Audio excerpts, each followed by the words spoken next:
Hi, this is a quick demo of SnipCSS. Let's say you're on a website and you want to get the styles.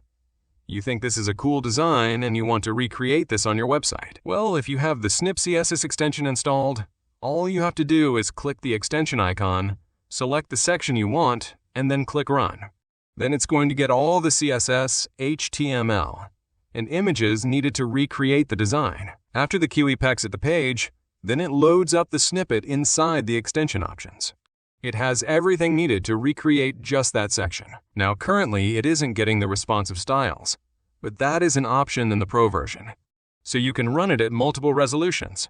And if we run this again with the Pro settings enabled, it's going to get all the styles. This is what that looks like in the Pro version.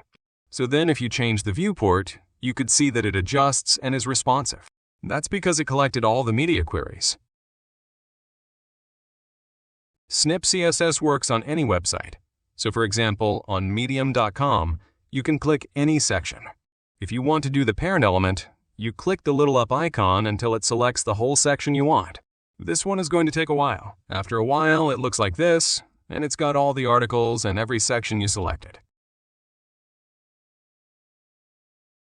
Let's try Dev 2. So let's see what section we want to select.